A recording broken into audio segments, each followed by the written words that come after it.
దాని మీద కొంచెం దృష్టి చేస్తే బాగుంటుంది గవర్నమెంట్. దీంతోపాటు పర్సనల్ స్టాఫ్తో పరేషాన్, సీఎం మంత్రులకు కొత్త చిక్కులు. ప్రభుత్వము ఎమ్మెల్యే కావచ్చు, మంత్రులకు కావచ్చు, ఒక పిఆర్ఓను ఒక పిఏను అలాట్ చేస్తుంది. దాంతోపాటు వాళ్ళు ఏం చేస్తారంటే ఎక్కువ ఏ కార్యక్రమం చేసినా సోషల్ మీడియాలో, ఫేస్బుక్లో పెట్టాలి, ట్విట్టర్లో పెట్టాలి, ఇన్స్టాగ్రామ్లో పెట్టాలి, వాట్సాప్లో ఫార్వర్డ్ చేయాలి, ఇవన్నీ ఉంటాయి కదా. ఇంకా అనుచరులు వస్తారు, ప్రజలు వస్తుంటారు, రకరకాల మీటింగ్లు అన్నీ ఉంటాయి కదా. ఒకళ్ళు సరిపోరు అన్నట్టు, ఒక 4 పిఆర్ఓలను పెట్టుకుంటారు, ఒక 3 పిఏలను పెట్టుకుంటారు. ఆ పిఏకు మళ్ళీ 2 పిఏలు, ఆ పిఆర్ఓలకు మళ్ళీ 2 పిఆర్ఓలు. మంత్రి ఒకడే ఉంటాడు, ఆయన తరపున పిఏలు పిఆర్ఓలు కలిసి ఒక 10 మంది ఉంటారు. వాళ్ళ వల్ల ఒక సామాన్యుడు డైరెక్ట్ ఒక మినిస్టర్ని కలవలేడు, ఒక ముఖ్యమంత్రిని కలవలేడు, ఒక ఎమ్మెల్యేని కూడా కలవలేడు. అంతేందుకు కార్పొరేషన్ చైర్మన్లే ఒక ఎమ్మెల్యేను ఒక మినిస్టర్ను రీచ్ కాలేకపోతున్నారంట. అంటే మధ్యలో పిఏలు పిఆర్ఓల పైరువీలే ఎక్కువైపోయినాయి.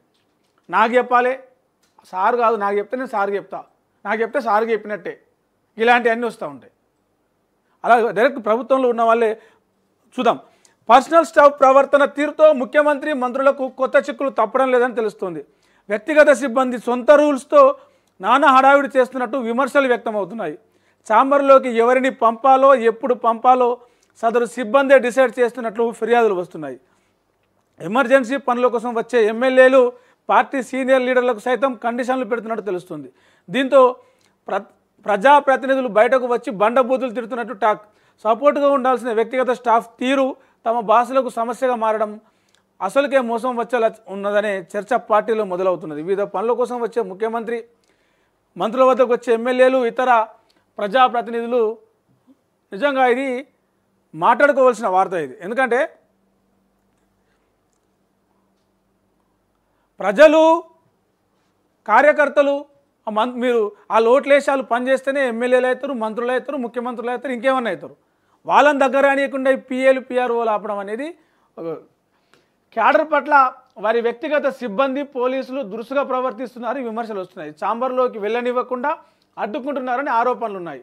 మంత్రులు ఏదైనా మీటింగ్లో ఉంటే లోనికి వెళ్లకుండా ఆపితే పర్లేదు, కానీ సదరు మంత్రులు ఛాంబర్లో, అటాచ్ రూమ్లో ఖాళీగా ఉన్న టైంలో కూడా పంపించడం లేదని, సార్ లోపల బిజీగా ఉన్నారు, ఫ్రీ అయ్యాక పిలుస్తారు అని గంటల కొద్దీ కూర్చోబెడుతున్నట్లు విమర్శలు వస్తున్నాయి. అయితే ఈ అవమానాలు సాధారణ లీడర్లకు ఎదురైతే పెద్ద విషయం ఏమి కాదు, కానీ ఎమ్మెల్యేలు, ఎంపీలు, ఎమ్మెల్సీలు, ఇతర ప్రజాప్రతినిధులు, సీనియర్ లీడర్లు సైతం బాధితుల లిస్టులో ఉన్నట్టు. సెక్యూరిటీ మాటలు పట్టించుకోకుండా, పర్సనల్ స్టాఫ్ మాటలు పట్టించుకోకుండా లోపలికి వెళ్తే బయటకు వచ్చాక ఆ కోపాన్ని పక్కనున్న వారిపై చూపుతూ పరోక్షంగా బెదిరింపులు దిగడం మరికొందరు సెటైర్లు వేస్తున్నారు. ఇట్లా ఉంది. ఇది బాస్ నిజంగా వాళ్ళ సార్లు, ఆ మంత్రులు కావచ్చు, ఆ పెద్దలు వాళ్ళే చెప్తున్నారు, లేక వీళ్ళు సొంత రూల్స్ పెట్టుకొని అటు క్యాడర్ను, ఇటు లీడర్లను, ఇటు జనాలను కలవకుండా చేస్తున్నారు అనేది ఇప్పుడు కాదు, ఎప్పటి నుంచో ఉన్న పెద్ద పంచాయతీ ఇది. ఒక లీడర్ అంటోడు ఎప్పుడైనా సరే క్యాడర్ తోటి, ప్రజలతోటి అనుసంధానం ఉండాలి. మధ్యలో ఈ చెంచగాలు ఏదైతే ఉంటే స్పూన్ బేబీలు, ఈ స్పూన్లు అన్నీ పక్కకు పంపాలి. ఆయన కాడికి పోవాలంటే ఇవన్నీ దాటిపోవాల్సి వచ్చినట్టుగా వీళ్ళే ఫస్ట్ ఉంటారు. పిఏలు పిఆర్ఓలు రానియరు, కలవనియరు, కదలనియరు. ఆయన లోపల మంచిగా ఆరాంసే ఛాయ్ తాగకుండా వార్తలు చూసుకుంటూ, లేకపోతే ఏదో మూవీస్లో యూట్యూబ్లో సినిమా పెట్టుకొని చూసుకుంటూ ఉంటారు కొంతమంది. ఖాళీ ఉన్నప్పుడు చేసే పని అదే. సార్ లోపల బిజీగా ఉన్నాడని చెప్పేసి లోపల పంపించారు. వీళ్ళు గేట్ కాడనే ఆపేస్తారు, డోర్ కాడనే ఆపేస్తారు.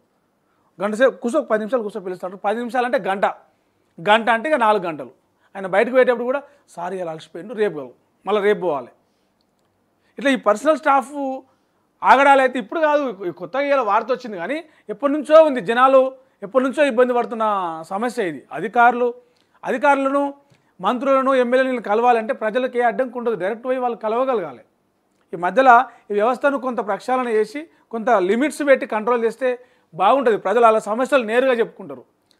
లీడర్లు అయినా సరే, కార్యకర్తలు, నాయకులను కాదు. ఎందుకంటే జెండాలు కట్టేది వాళ్ళే, పోస్టర్లు అంటించేది వాళ్ళే, వాల్ రైటింగ్ రాసేది వాళ్ళే, సోషల్ మీడియాలో పోస్టులు పెట్టేది వాళ్ళే, ఎన్నికలలో ఇంటింటికి తిరిగి ఓట్లు అడిగేది వాళ్ళే, ఇంటింటికి తిరిగి.